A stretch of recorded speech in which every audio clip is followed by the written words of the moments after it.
Olá pessoal, bem-vindos ao Momento SOS. Momento este, no mínimo curioso, caímos a alguns segundos. Então, estamos retornando. Fabrício, grande mestre, grande paense.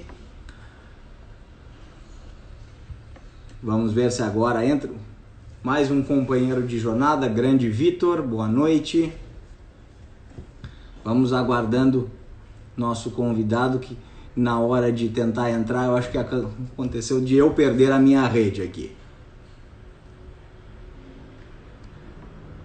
Já vamos tentar, inclusive, abrir para perguntas aqui. Gente, perguntas neste momento para o meu convidado que vai chegar. Volto a colocar: secretário de Esporte e Lazer do Rio Grande do Sul de 2011 a 2013, vice-presidente de futebol do Juventude de Caxias do Sul, naquela era gloriosa de Campeonato Gaúcho, Copa do Brasil, parceria com a Parmalat, toda essa experiência a serviço do nosso Rio Grande do Sul.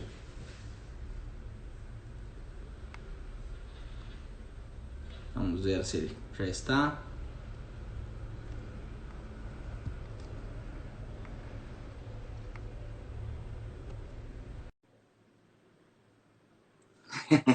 Pois é, Fabrício, Calilzinho tá dando uns dribles, eu acho, na gente.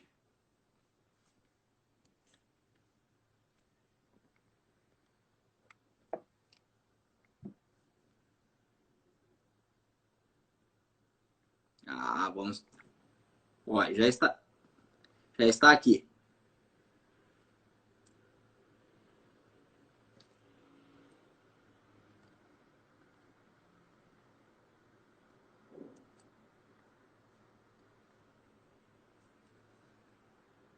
Vamos ver se agora vai.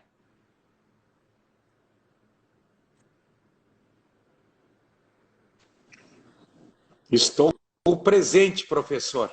Esquecemos de combinar o usuário. Eu estava te chamando por outro usuário até agora. Estava chamando o clone. Entre nós, então, o grande Calil Sebe. As apresentações já foram feitas, meu mestre, mas desde já aquele obrigado, bateu até aquele friozinho na barriga aqui, que eu estava te chamando e a conexão caiu ao mesmo tempo. Mas é um prazer maravilhoso te ter aqui conosco para tentar sanar as dúvidas e curtir um pouquinho toda essa experiência. Tem bastante coisa para contar, né? Nesse meio tempo. Primeiro, prazer de estar contigo, com todos que nos acompanham agora, nesse momento, os que irão nos acompanhar, talvez por gravações futuras. O prazer muito grande estar contigo, porque tu é um daqueles educadores físicos, um professor competente, que sabe o que quer, sabe onde está e aonde pretende chegar. Então, eu gosto de conversar com pessoas que eu te conheci jovem e sei o quanto que tu foi buscar conhecimento e quanto que tu compartilha o teu conhecimento. Essa é a grande sabedoria. Aquele que sabe e compartilha o seu conhecimento.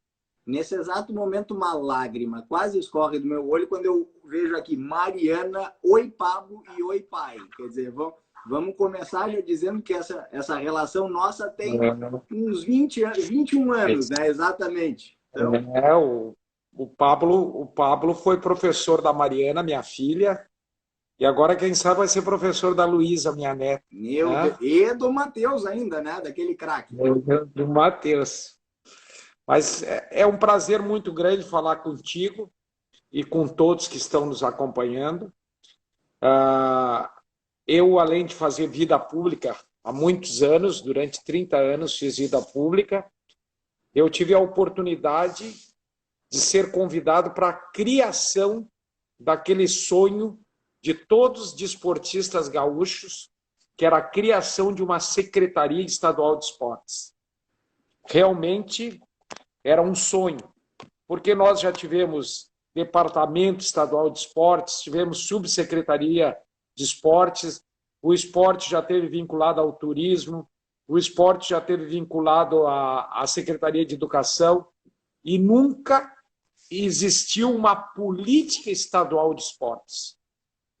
Infelizmente, todos que fazem vida pública não dão o sentido quanto a saúde está integrada ao esporte, o quanto a segurança pública está integrada ao esporte, o quanto princípios educacionais está ligado ao esporte, porque passa por regras, limites, disciplina, e o esporte, ele educa e forma campeões para a vida.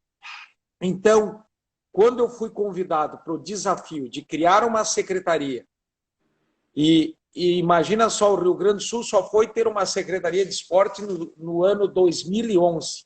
Até 2011, nós sempre éramos refugados todos os desportistas. E aí, então, em 2011, quando me deram esse desafio, a primeira coisa que eu fiz é criar a Conferência Estadual de Esportes. O que foi uma Conferência Estadual de Esportes?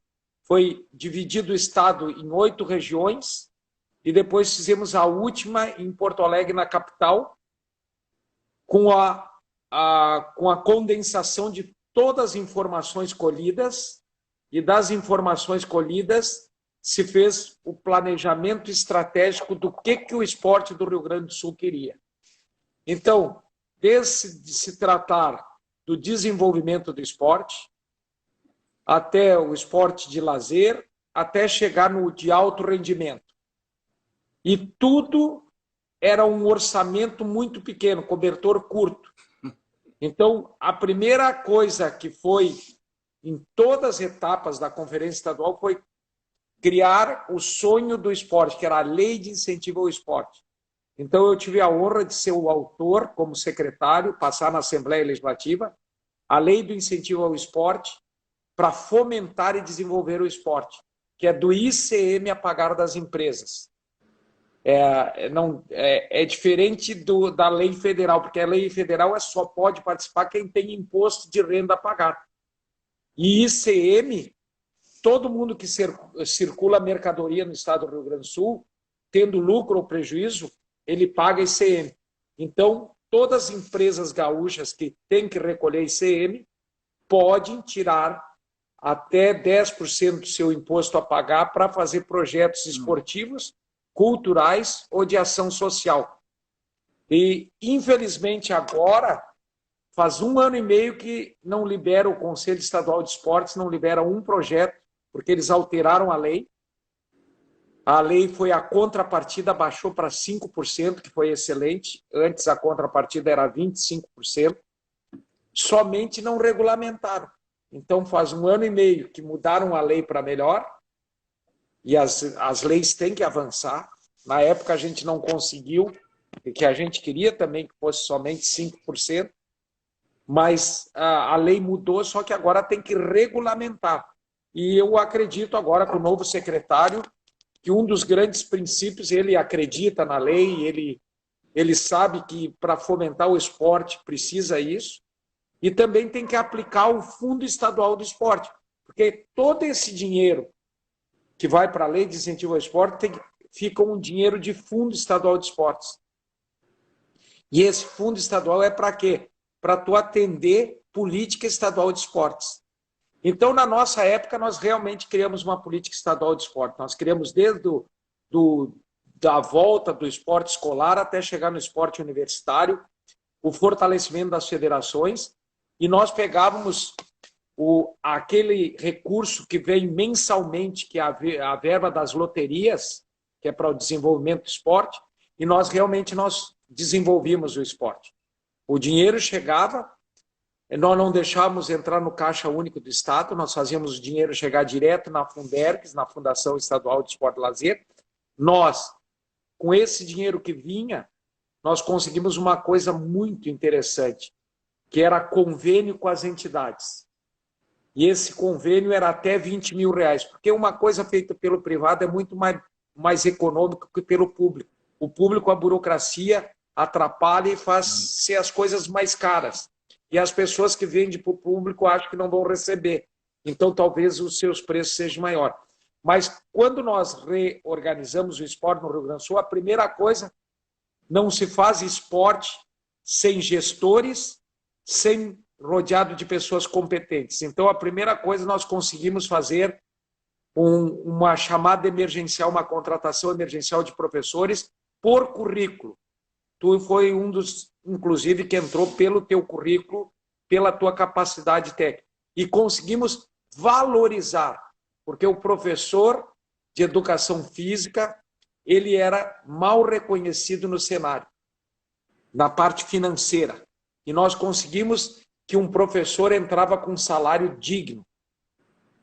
A primeira vez que houve os 23 professores que nós contratamos emergencialmente, todos entraram num padrão de professor universitário, quase de 20 horas, com certeza. Então, isso, a primeira coisa, para tu nivelar e para ter qualidade, tu tem que reconhecer e remunerar bem. E até houve um caos de alguns professores dizendo, como é que lá na Funderg eles ganham bem? Eu disse, assim que deveria ser o modelo, inclusive para estender para a educação, tinha que estender para as outras áreas. Porque a gente consegue fazer política de esporte primeiro com as pessoas. E as pessoas comprometidas.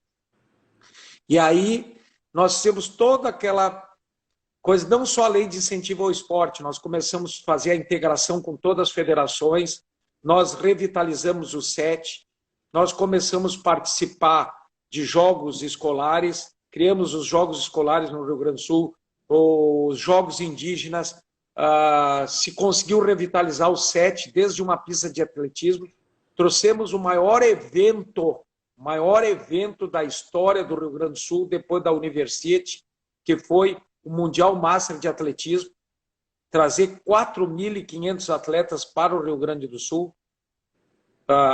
Então foi assim uma coisa extremamente gratificante, né? E nós, dentro do esporte do Rio Grande do Sul, nós trabalhamos sempre primando pela qualidade, pela transparência e pelo planejamento. E se cumpriu rigorosamente todo o planejamento. Se fez mais de 1.500 convênios com dinheiro que vinha em torno da verba das loterias, em vez de deixar no caixa único, ia direto para as entidades. Tipo assim, um solo para o Grêmio Náutico União, estou dando um exemplo, ou desde um vestiário para um clube do interior, né, de bocha. Então, sempre com muito critério técnico, uma análise técnica para onde ia o recurso.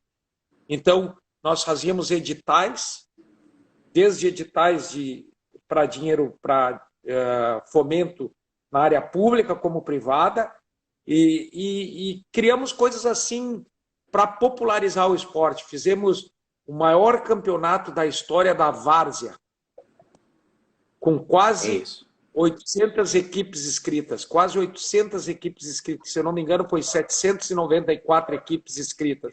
Então, isso nós conseguimos fazer jogos indígenas.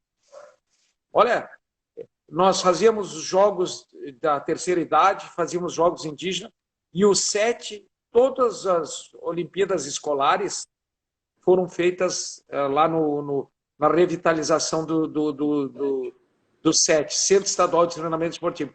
E uma das minhas maiores tristezas, nós conseguimos 12 milhões no governo federal. 12 milhões. Porque nós queríamos lá, o SET, nós queríamos ter mais um ginásio de esportes, porque daí nós íamos fazer sempre os jogos escolares na capital do estado. Nós íamos reformar aquela escola que tem lá, de turno integral, para nós fazer uma escola voltada para o esporte. E nós ia fazer a Casa do Esporte, com auditório para cursos, sede para todas as federações esportivas, e, lamentavelmente, devolveram o dinheiro para o governo federal. Devolveram. Ficaram 4 anos, além de ter terminado a Secretaria de Esportes, terminaram a Fundergs, e o dinheiro foi devolvido para o governo federal.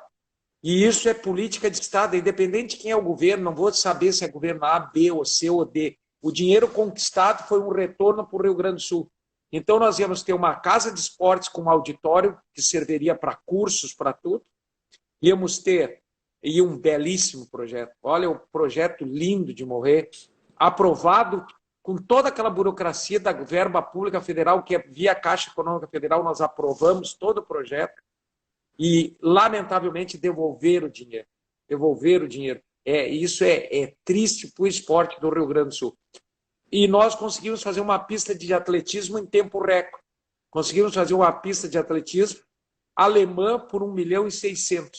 Sendo que a mesma pista igual à nossa, em outros lugares, gastavam 4 milhões para fazer uma pista de atletismo. Bom, deixa eu só te interromper, Calil, mas naquele momento, inclusive, com a forma que nós adquirimos a pista, foi pela primeira, que se não me engano, é RDC do Estado, né? Da história do Estado.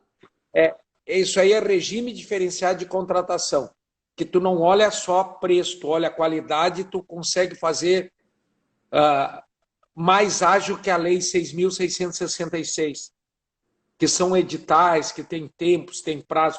O regime diferenciado de contratação e conseguimos fazer com o menor preço do Brasil uma pista de atletismo daquele nível. E agora vai lá ver a manutenção que está a pista.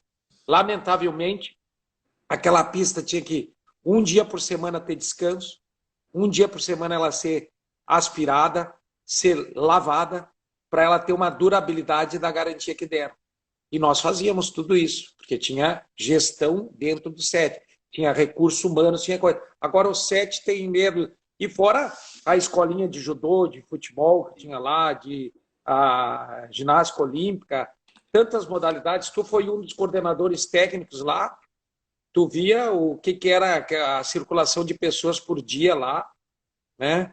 Era fantástico. Então, isso é uma situação que até vou entrar agora, porque era uma pergunta que eu já tinha para ti.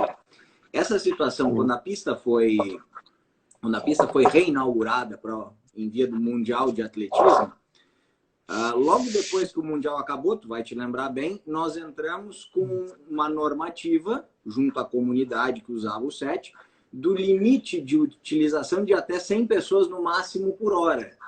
E aí veio aquela situação que nós dois sabemos muito bem, né? Que quando se tenta colocar ordem no que é público, muitas vezes as pessoas chiam, para não dizer outro termo, porque não pode fazer isso porque é público.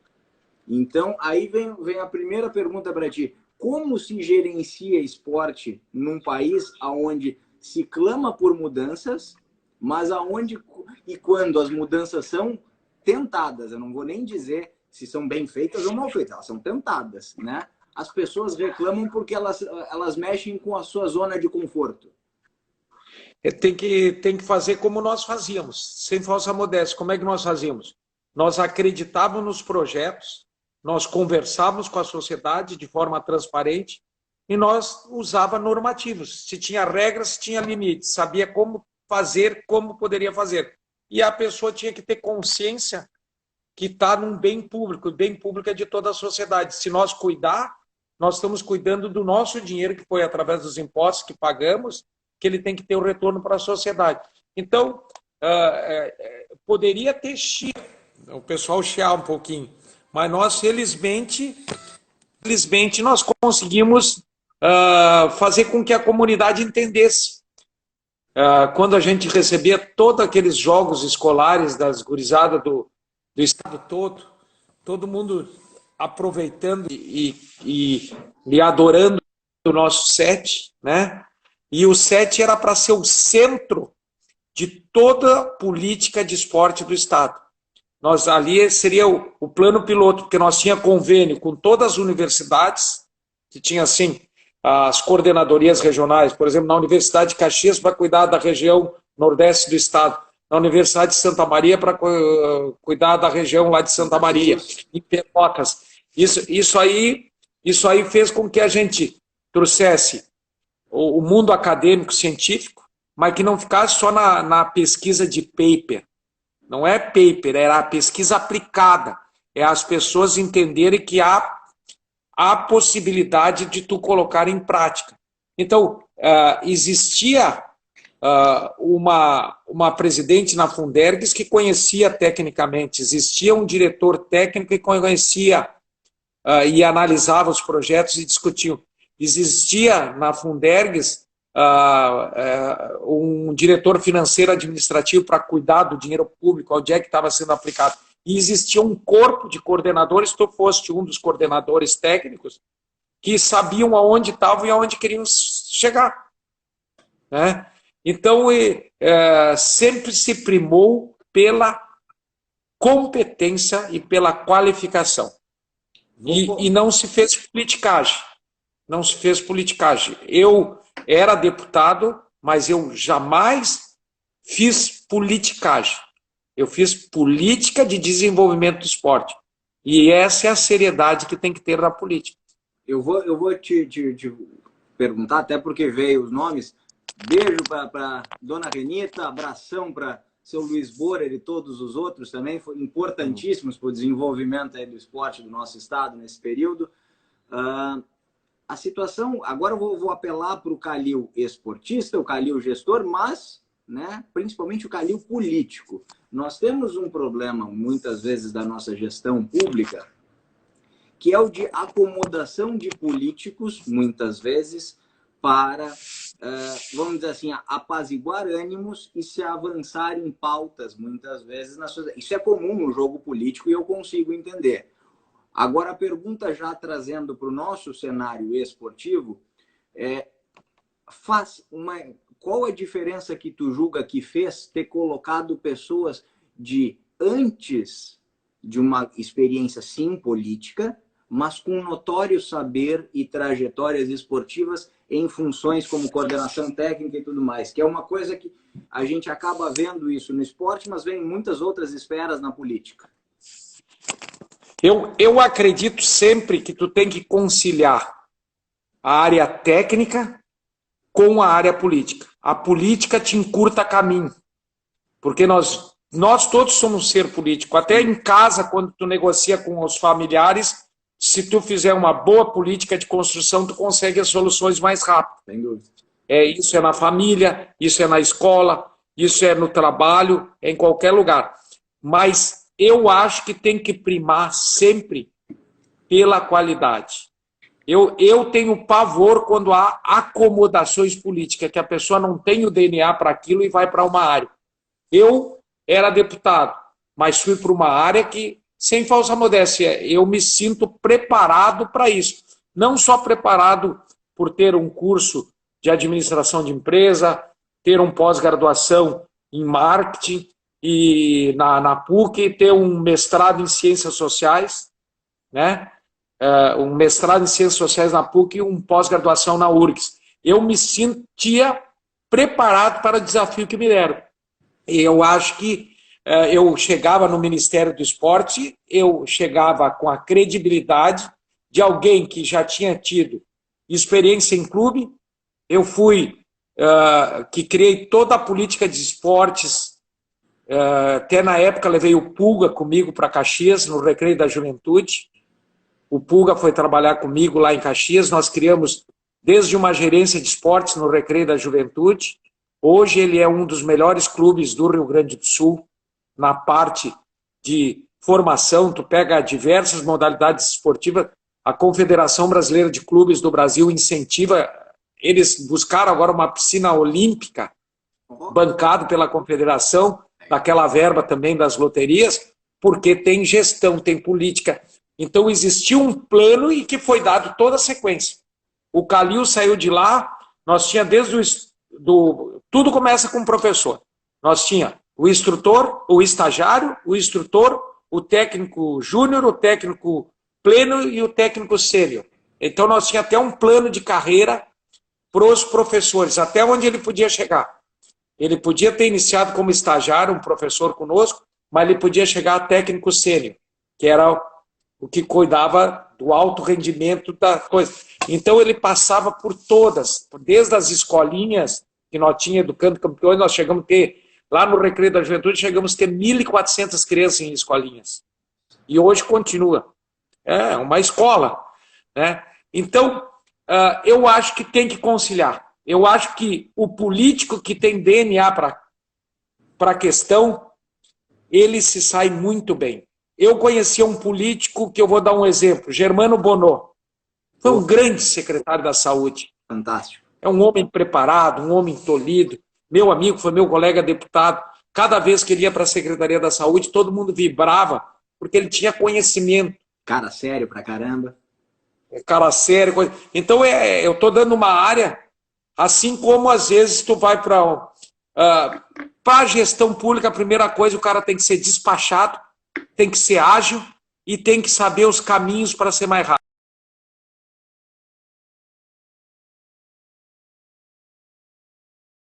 Saber os caminhos para ser mais rápido. Porque o tempo da gestão pública, ele é totalmente diferente do tempo da gestão privada. E ele é cheio de empecilhos e regras, porque às vezes houve muita gente que fez muito mau uso do dinheiro público.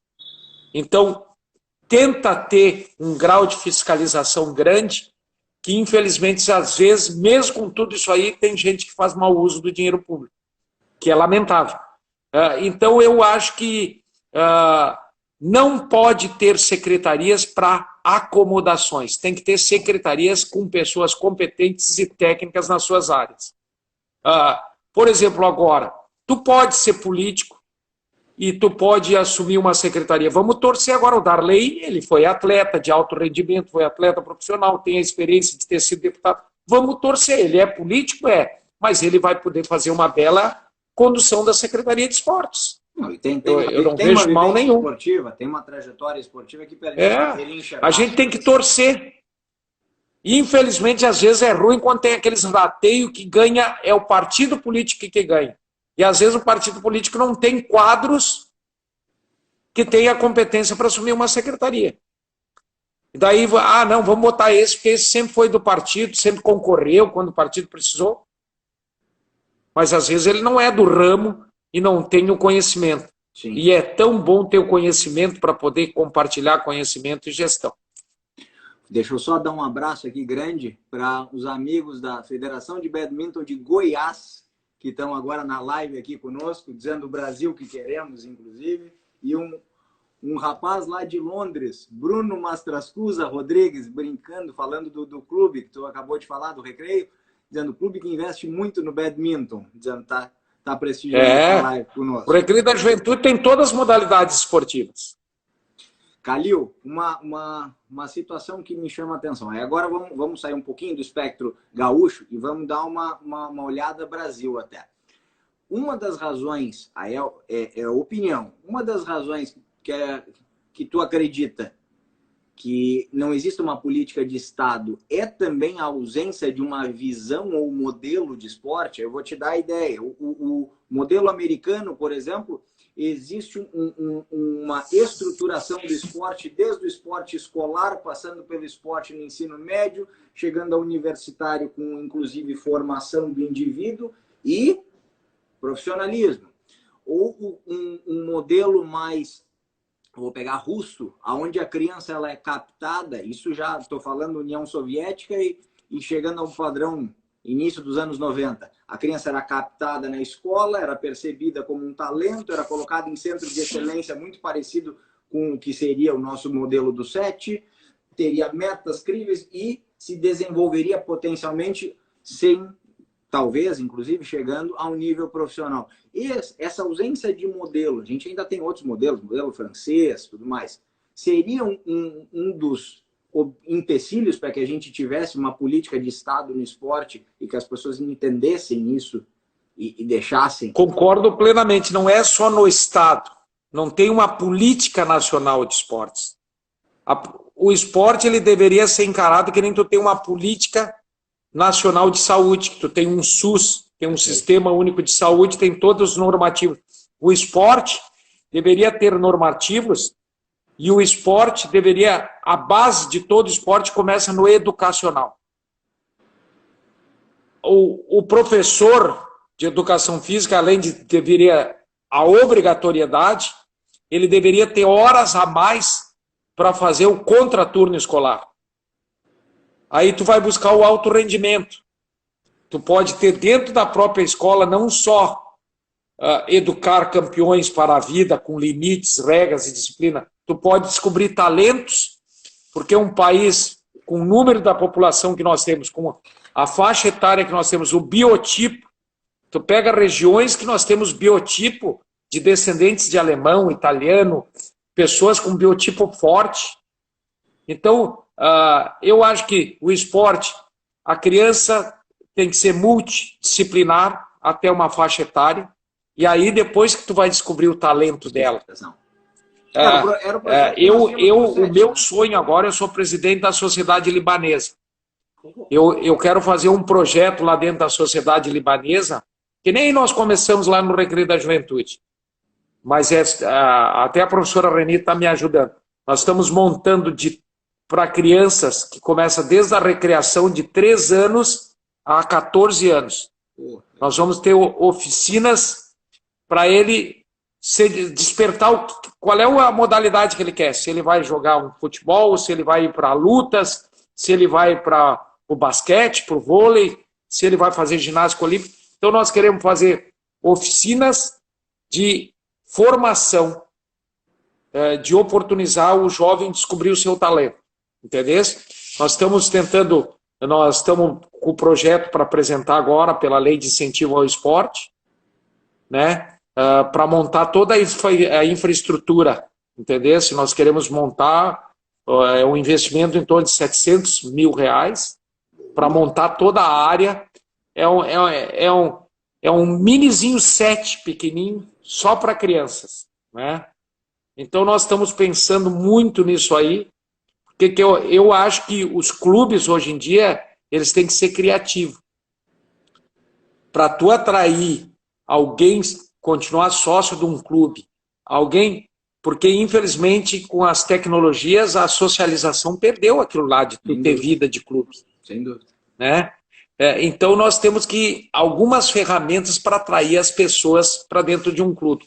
Então é um dos desafios que eu tenho e que eu acredito, mas para o Brasil, para o estado do Rio Grande do Sul, só vai existir o esporte encarado quando nós tivermos uma política nacional, uma política estadual de esportes voltada ao começo. O começo é na escola.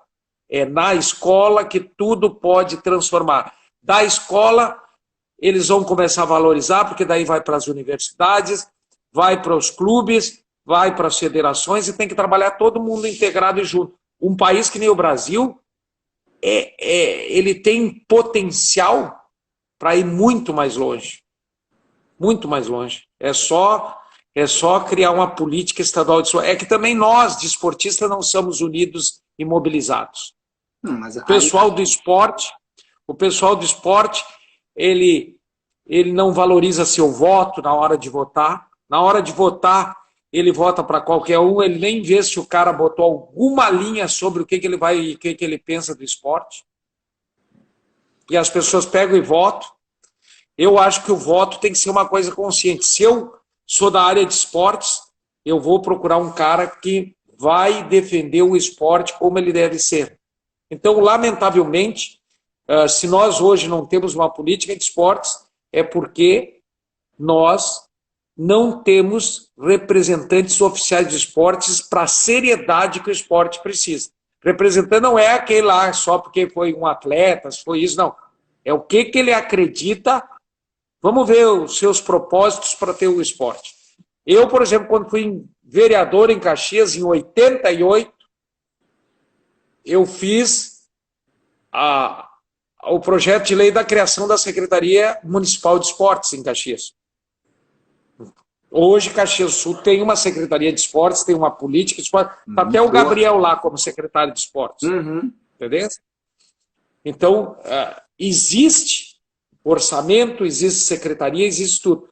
Quando tu passa a ser um departamento, quando tu passa a ser uma coisa que não tem, é um orçamento, tu é secundário, e quem é culpado é nós, porque na hora de votar nós não exigimos que nós brigamos pelos representantes vinculados ao esporte, independente do partido, que fosse a bandeira do esporte. Assim como tem bancadas evangélicas, bancadas cristãs, bancada da diversidade, tem que ter a bancada do esporte.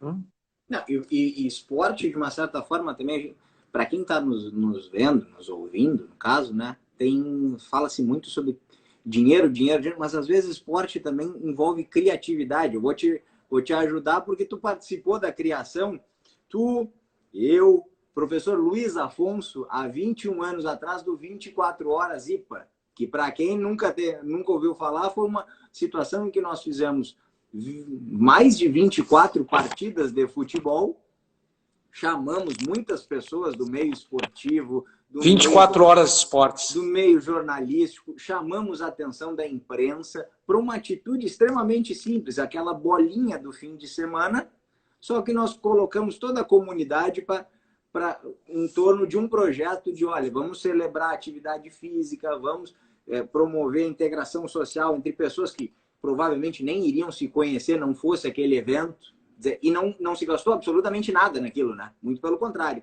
foi só a boa vontade das pessoas e o ginásio do IPA servir de alojamento para nós, muitas vezes ali. Jogava 2 partidas. E tu sabe o que eu fico triste, por exemplo?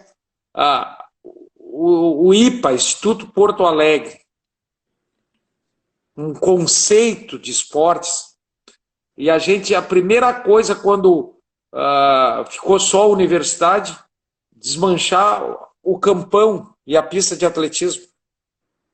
Isso é histórico em qualquer país de primeiro mundo.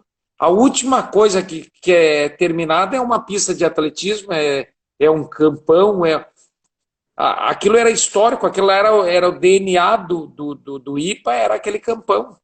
Então, a gente participou daqueles movimentos. E outra coisa, hoje todo mundo faz uma política de querer ter uma escola para depois os filhos continuar na mesma faculdade, no mesmo... Encerraram a atividade da escola em vez de fortalecer a escola para formar já as pessoas. Terminou o ensino fundamental, médio, e que vai fazer o 3º grau, a faculdade, na próprio local onde tu estavas. Então assim, né? a gente foi uma decisão assim, eu acho enganada, para não dizer que foi uma precipitação encerrar a atividade escolar daquela instituição. Ali, naquele momento, vamos dizer assim, eu trabalhava ali, então posso dizer, sem falar palavras mais fortes, que ali fica provado que a ausência de gestão leva as coisas ao fracasso. Tendo tudo direitinho, tendo preparo, corre-se o risco de dar certo. Não tendo, vai dar tudo errado no isso aí. Jeito. E a outra coisa que eu ia comentar contigo, além disso, os projetos dos centros de excelência que foram criados no SET, que a gente não chegou a comentar, que era uma maneira, inclusive, de uma continuidade do esporte ali. Era o voleibol, o badminton, depois veio o futebol 7, que acabou sendo um problema, né? O judô e a ginástica, que inclusive, para quem nos ouve, a ginástica, nós só recebemos equipamentos de ginástica artística absolutamente iguais aos utilizados em Olimpíadas. Então, nós tínhamos um local público, pessoas podendo praticar. Por que nós recebemos equipamentos? Porque eles acreditaram no projeto e acreditaram que nós iríamos colocar em prática. Então, equipamentos que estavam adormecidos em locais, isso deveria ser uma política de Brasil de ter os centros de excelências públicos. Por que público? Porque é a maneira de tu oportunizar a todos. Não é só o filho do rico, é o rico, o pobre, é aquele que tem uma vocação para o esporte. Então, quando tu tem um centro de excelência, ele tem que ser cuidado como centro de excelência. Ele pode ter esporte recreativo no local, pode ter para atrair novos esportistas, mas ele tem que ter o cuidado pedagógico, didático e de evolução. Um atleta de alto rendimento, tu faz a preparação dele para chegar no ponto certo e no equilíbrio. Isso o Hélio Carraveta diz muito isso. Se tu pega os livros do Hélio Carraveta, ele fala na preparação do alto rendimento. Moura tá dando uma cola aqui para nós sobre o atletismo também, que eu não coloquei como um dos centros de excelência. Valeu, coronel. Muito obrigado. Chefe... Coronel Moura foi o nosso prefeito e tinha o Bernardoni na área de serviços lá dentro. E ele fala, eu acho, com a mesma emoção que eu. Nós vimos uma transformação. E nós lamentamos, eu, o Moura, o Bernardoni, tu, devolver 12 milhões. O mais difícil é tu ir buscar um dinheiro em Brasília. Quando tu ganha o dinheiro em Brasília, os caras pegam o dinheiro e devolvem para Brasília e deixam de... Coisas que estavam aprovadas na Caixa Econômica Federal, era só fazer uma licitação e fazer a obra. O mais difícil é buscar o dinheiro. E essa é uma das maiores indignações que eu tenho. Porque não é o Calil que perdeu, é o Estado do Rio Grande do Sul que perdeu. Eu vou colocar aqui só o Calil lamenta, porque quantas vezes eu fui a Brasília, quanto que eu tive que convencer, fazer a minha esposa fazer o projeto arquitetônico para nós ganhar o dinheiro. O projeto, eu levei o anteprojeto feito pela Bebel, que doou para o Estado o projeto. Né? Fiz para levar a Casa do Esporte, outro ginásio de esporte, nós contratamos uma empresa de projetos que fez o ginásio, que era para fazer o vôlei, né? Era um ginásio de vôlei, que era onde era a antiga subsecretaria de esportes, ia ter um outro ginásio lá. Então, coisas maravilhosas, vocês viram, eu cheguei a mostrar para vocês todos os projetos. Não, eu tenho todos, inclusive os desenhos. E infelizmente os caras devolveram o dinheiro, o mais difícil é o dinheiro, os caras devolveram o dinheiro. Eu só ia colocar um nome para ti que faltou também, que eu fico muito, eu tenho certeza que ele ficou muito triste, que era o Jari, que o Jari veio de outro governo, e o Jari inclusive viu o SET mais do que sucateado, o SET retomando o seu protagonismo. E aí vou depois... E o Jari é o professor e o educador que tem maior paixão pelo SET. Ninguém é tão adorador do SET que nem o Jari. E tão frequentador. É um cara que a vida dele é o SET. E tu sabe que o Jari, porque não quis, o Jari era das categorias de base do Ser Caxias, quando o Tite foi técnico que foram campeão gaúcho em 1990. E pela ética do Jari, o Jari foi convidado para ser ele o preparador físico. Ele abriu mão e deixou o Delamore ir. O Jari, se tivesse aceitado aquele desafio, ele teria ido para o Corinthians, para o Grêmio, porque todos esses que estavam com o Tite naquela época no Caxias acompanharam ele por muitos e muitos anos. Humildade é tudo, né? Tô sabendo dessa história recém hoje, com um convívio que a gente tinha diário, não sabia dessa história. O Bruno lá de Londres está colocando aqui a perda dos professores depois de 2015. Eu vou te perguntar de uma outra forma. Quando houve a extinção da Fundergues, quando houve toda essa situação de enxugamento de máquina pública, ou pelo menos essa era a ideia, né?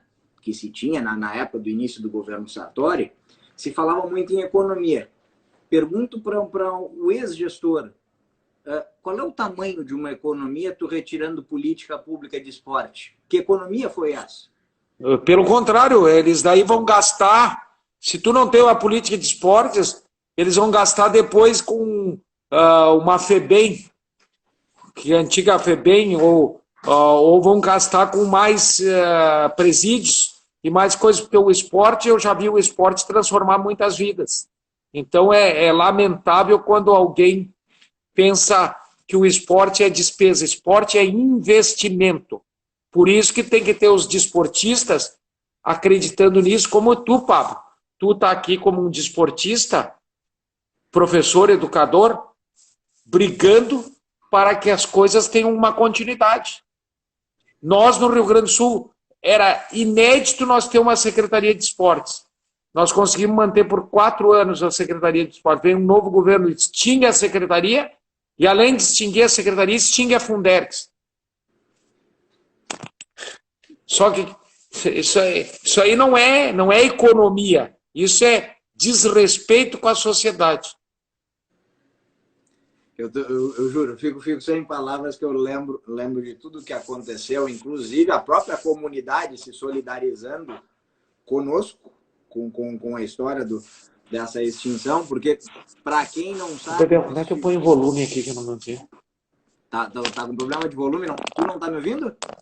Não, tá muito baixo. Eu agora já pedir uma assessoria técnica, mas vamos lá. Tá bem. Enquanto a manutenção e suporte está chegando aí, nós chegamos a ter num espaço público uma média de... Não vi quem é. Média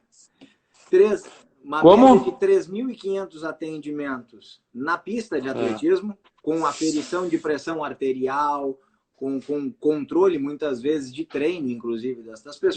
E eu recebia de vocês todos os relatórios e acompanhava as avaliações, as reuniões de vocês de avaliação, dos coordenadores de área.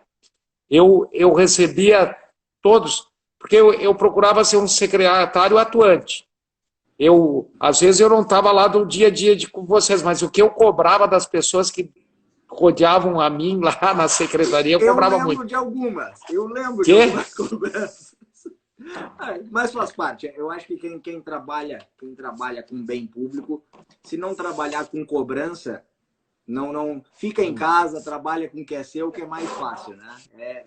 Tem que estar preparado para esse tipo de coisa. Vamos fazer um paralelo rápido, que eu quando te apresentei, né, eu coloquei toda a tua experiência como gestor público, mas nós também temos uma experiência grande, boa, extremamente positiva dentro da iniciativa privada, que é o Juventude. Então, eu queria que tu comentasse as diferenças da gestão clube de futebol, a diferença de pressão, porque talvez não tenham a pressão da sociedade, mas a pressão de torcida muitas vezes é tão grande quanto, ou até mais violenta, né? Vamos dizer assim, pela paixão. Os benefícios, e aonde existe pontos de encontro entre a gestão privada e pública. Eu acho que futebol no Brasil ele é olhado muito mais pelo lado da paixão e da emoção. Falta bastante gestão nos clubes. Falta muita gestão nos clubes. Logicamente que eu tive a oportunidade de ser num período do Juventude que nós pegamos uma parceria com a Parmalat. Então a Parmalat ajudou nós a implantar um processo de gestão. Tu imagina um clube de interior conseguir ficar 13 anos na Série A.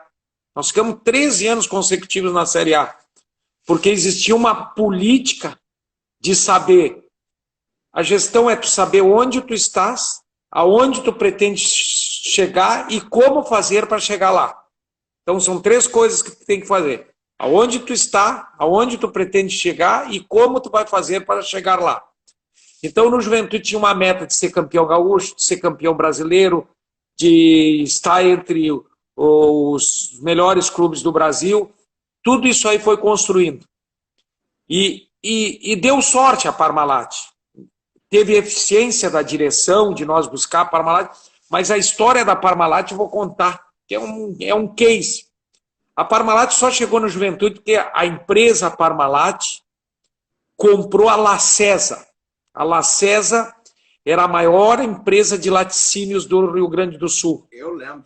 E a Parmalat disse assim, olha, a nossa mídia através do esporte, ela chega em todas as casas para depois eles comprarem os produtos Parmalat.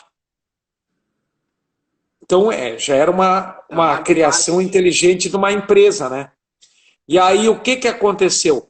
Eles fizeram uma pesquisa, o Rio Grande do Sul é diferente de São Paulo. São Paulo são 5 clubes grandes. É São Paulo, é Corinthians, São Paulo, Corinthians, Santos, Palmeiras, São Paulo. Palmeiras. E aí, o que a Parmalat fez? Ela fez uma pesquisa no Rio Grande do Sul que se ela entrasse no Grêmio, ela divide o Rio Grande do Sul. Se ela entrasse no Inter, ela divide. E daí, acabou pegando Juventude. Primeiro que uma cidade que era de imigração italiana, então satisfez eles. Uma cidade que deu coincidência que a cor do Palmeiras era verde, que nem o Juventude. E deu coincidência que eles viram que estavam lidando com gente séria quando nós apresentamos o projeto do Juventude. Então, eles nos ajudaram muito na gestão. E continua sendo muito difícil fazer. Por exemplo, o orçamento do Juventude, ele é 15 dias do Internacional e do Grêmio. Nossa. Por ano. O orçamento do Juventude é 49 milhões este ano, porque é 28 milhões ele ganha porque está na Série A, que é a cota de televisão. 28 milhões. Já a cota do Corinthians, que está na Série A, que nem nós, mas é um clube que tem o Corinthians e o Flamengo, é 160 milhões cada um. Essa é absurda. Então, tu nota que o Juventude, com um orçamento de 49 milhões, e é normal, porque nós temos duas grandes potências, dois campeões do mundo, o Grêmio. Os caras que vão morar em Caxias já chegam lá, gremista colorado. Tu recebe as migrações da fronteira, as migrações dos campos de Senhor da Terra, eles já chegam sendo torcedor do Grêmio e do Inter. Então, montar time no interior é muito difícil. É muito difícil pelo futebol hoje, é grana. Por acaso tem uma bola. Isso quando eu organizei a Copa do Mundo, que eu cheguei lá na FIFA, o presidente da FIFA disse, por acaso tem uma bola, nós estamos fazendo um negócio. Por isso que eles diziam padrão FIFA. Realmente tem padrão FIFA. Sem dúvida. Padrão FIFA, mas era 5 coisas obrigados na Copa do Mundo. Por isso que nós somos a melhor sede da Copa do Mundo. Que era ter um estádio em condições, ao entorno do estádio, a eletrificação, aquela lá, para não ter problema de geração de imagens. Então, a eletrificação que foi feita, aquela subestação que melhorou o Menino Deus, melhorou a Santa Teresa e tudo. Era o aeroporto em condições, era a central de comando e controle de segurança pública, os hospitais, e a saúde, que era o Mãe de Deus como referência, e o Ernesto Dornelles. As outras obras não tinha nada a ver com a Copa do Mundo. O dinheiro que buscou, que chamava assim, que a Prefeitura de Porto Alegre pegou dinheiro do BNDES, que eu também, se eu sou Fogaça, depois o Fortunato, também pegaria, porque era um dinheiro a 2,5% ao ano de juros. 2,5% ao ano. E o nome da linha de crédito se chamava Copa. Linha de crédito da Copa do Mundo. Então, por isso que a Prefeitura de Porto Alegre quis fazer a entrada de Porto Alegre lá no aeroporto, na Ceará, quis fazer a Anitta Garibaldi, quis fazer a Tronco. Nenhuma dessas obras vai interferir na Copa do Mundo. Mas como o nome da linha, como o nome do dinheiro que vem era linha de crédito da Copa do Mundo, o pessoal diz, essas obras não ficaram prontas. O nome da linha de crédito era a Copa. A Copa nossa no Rio Grande do Sul era ter o estádio Beira-Rio em condições, o estádio de centro de treinamento, que ficou a Arena, em condições, e outra coisa, no Rio Grande do Sul não teve envolvimento de dinheiro público, era tudo dinheiro privado. Foi uma das poucas, então não teve, porque olha, eu vou dar só um número para o pessoal se assustar. Como era privado, a Andrade Gutierrez fez a reforma do Beira-Rio, ela gastou 650 milhões. Porque é privado, tinha lá a direção do Inter cuidando. Ela fez a reforma do Maracanã, que é público, saiu quase 2 bilhões. Nem vamos falar. Por que uma reforma do Odebrecht com o estádio do Corinthians?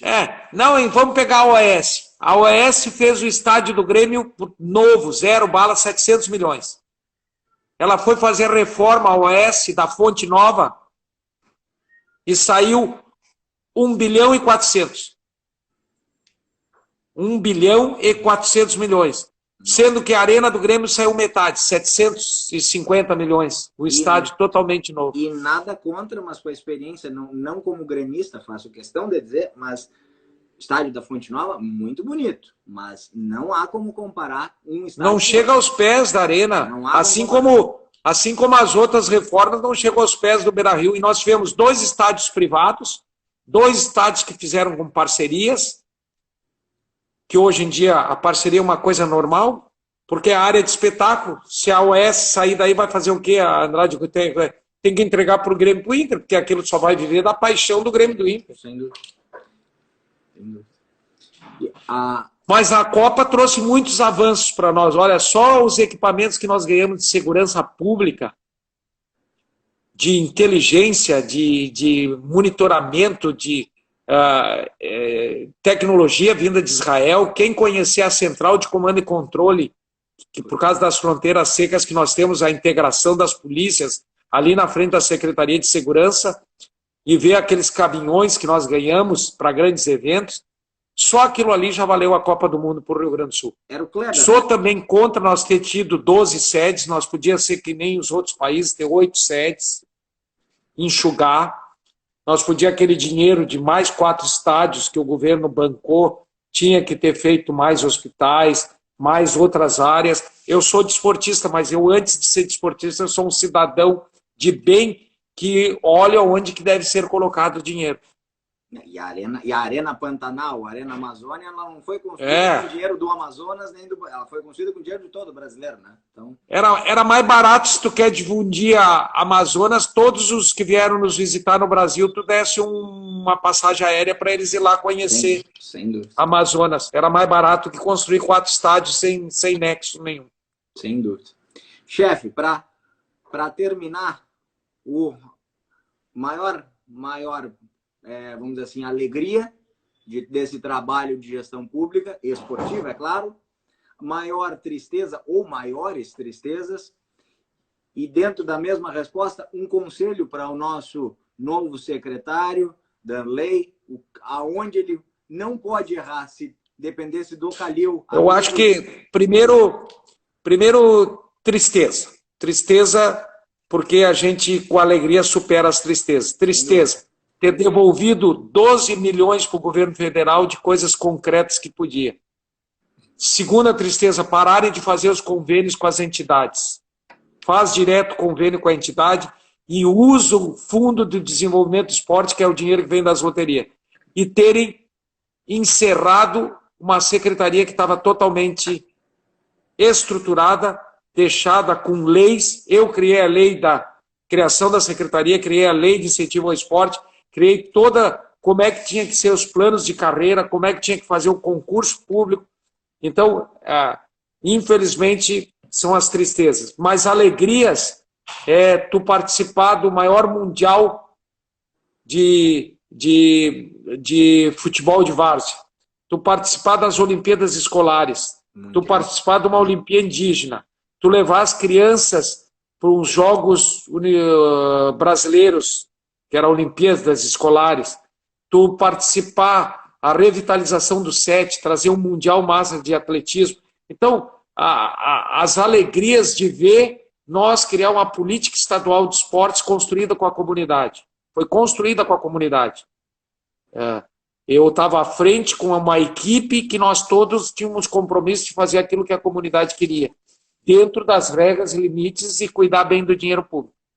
E a sugestão que eu dou ao Darley, que eu sou o maior torcedor que ele, com o nome da história que ele tem, que ele possa fazer a lei de incentivo ao esporte voltar imediatamente, fazer agora uma discussão na política de governo, no comitê de crise dessa pandemia, para o retorno das atividades esportivas.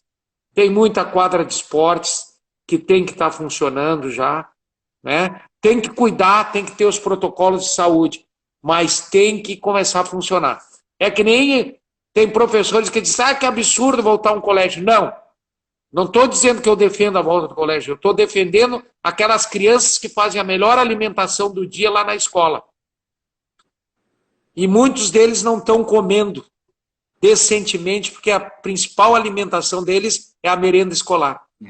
Então, a escola tem que voltar, e é um momento de socializar a criança. A criança tem que conviver com os outros. E isso aí é muito triste. Então, eu quero desejar ao Darley que ele faça uma grande...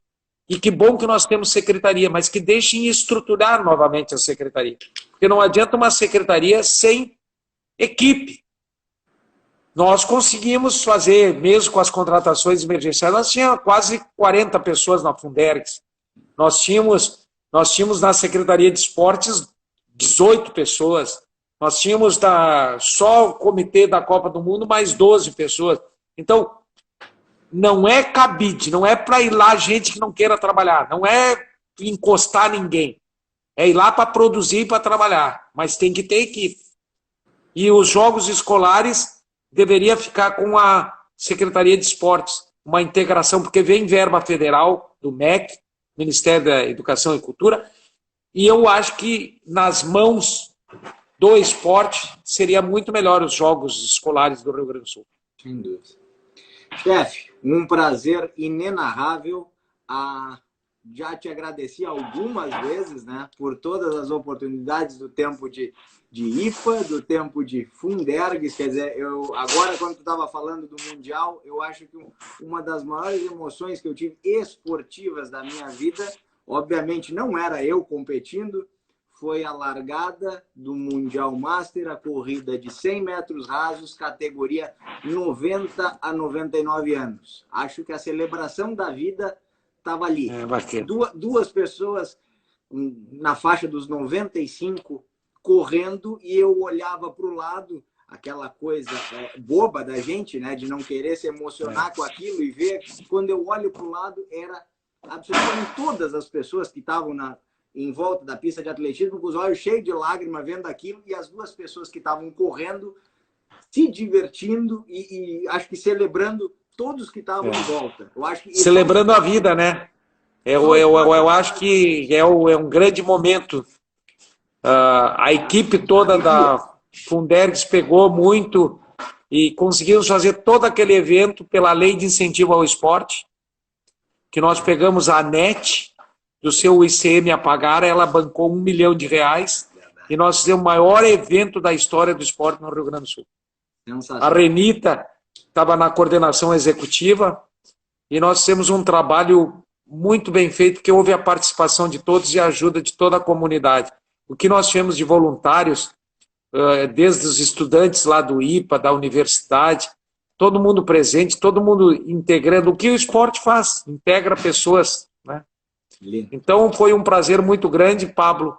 Continuas como tu sempre foi, um professor dedicado, competente e que sempre aprimorando teus conhecimentos e compartilhando com a sociedade. Graças, meu mestre. O meu currículo está sempre na tua mesa. Me chamando, tô lá, tá? Mas fica um grande abraço aí, votos para que o projeto da Sociedade Libanesa... E um abraço a todos que nos acompanharam aí, que a gente falou demais. Não, mas tá bom aqui, o pessoal trabalhou conosco aqui, eu sei que está muito feliz com essa live, tenho certeza. Fica aqui mais uma vez o agradecimento a todos que trabalharam, a todos que estiveram conosco. E, chefe, quero ver essa sociedade libanesa aí dando bons frutos para o esporte aí do estado. Vamos lá. Se quiser. Tá? Bom? Um abração. Um abração. Chegamos ao final do Momento SOS de hoje. Uma boa noite a todos. Até a próxima.